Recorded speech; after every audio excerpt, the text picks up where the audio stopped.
네, 조국혁신당 정책위의장 차규건입니다. 오늘 조국혁신당은 사회권 선진국 달성과 복합위기 극복을 위한 조세개혁특위 구성 결의안을 발의했습니다. 관련해서 기자회견을 열게 되었습니다. 참석하신 의원님 소개해드리겠습니다. 제 우측에 조국혁신당 백선희 의원님이십니다. 왼쪽에 조국혁신당 신장식 의원이십니다. 그럼 기자회견문 열도록 하겠습니다. 최근 국회 일각에서 때 아닌 감세 경쟁이 벌어지고 있습니다. 지난 2년간 무려 87조 2천억 원에 달하는 세수 부족 사태가 벌어졌고 올해도 세수 부족 상황이 벌어질 것으로 전망되고 있다는 점을 감안하면 지금 감세 경쟁을 벌이는 것은 매우 부적절한 일입니다. 물론 소득세나 상속세나 개별 구체적인 내용을 보면 개선이 필요한 부분도 있을 수 있습니다. 그러나 강론에 빠져 세금을 깎아주게 되면 전체적으로는 그렇지 않아도 취약해진 재정 기반이 더욱 약화되고 말 것입니다. 우리나라는 세계적으로 봐도 세금을 적게 걷어 적게 쓰는 대표적인 나라입니다.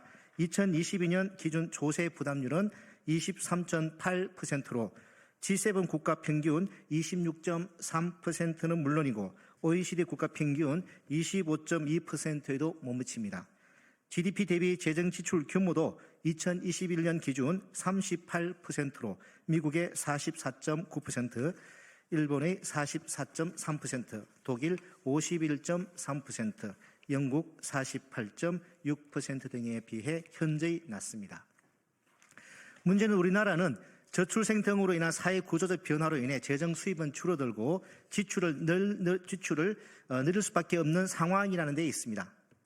실제로 예산 정책처의 장기 재정 전망에 따르면 향후 우리나라 재정은 총 지출 증가율 연 4.3%가 총 수입 증가율 연 3.3%를 웃돌게 됩니다.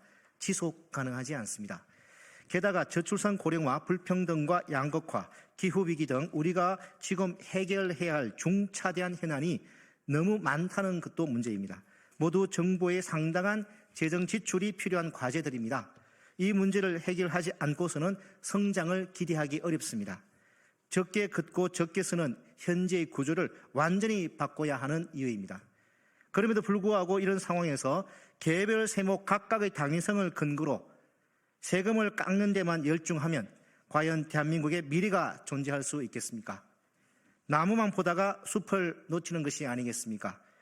당장의 선거 때문에 졸속 감세 경쟁을 벌이는 것을 과연 미래를 위한 책임 있는 정치라고 할 수 있겠습니까? 지금 조국혁신당이 조세개혁특위 구성 결의안을 발의하는 이유입니다. 조세개혁특위 구성 결의안에는 소득세법, 법인세법, 부가가치세법 등 개별세법에 대한 입법 권한을 부여하고 조세개혁의 원칙과 연차별 조세 부담률 목표 등을 개혁안에 포함하도록 했습니다. 또한 위원장을 포함해 10명으로 위원을 여야 동수로 구성하되 비교섭 단체를 포함하도록 했고 전문가로 이루어진 전문위원회와 각각 세법안에 대해 3명의 심사 보조자를 두어 전문성과 실효성을 모두 갖출 수 있도록 구성했습니다. 정치권에서는 늘 경제 성장을 이야기합니다. 또 불평등과 양극화 해소, 기후위기 극복, 저출생 해소 등을 약속합니다. 그러나 정작 재정 기반을 확충하는 데는 소극적입니다. 오히려 도입된 세금을 폐지하자고 하고 세 부담을 낮춰주는 데만 열중합니다. 과연 대중인기 영합주의가 아니라고 할 수 있겠습니까? 이대로는 안 됩니다. 재정이 바닥나서 하고 싶고 또 해야 할 일을 할 수 없게 된다면 세금 깎아주고 선거에 이겨서 뭐 하겠습니까? 그러려고 집권하는 것은 아니지 않겠습니까?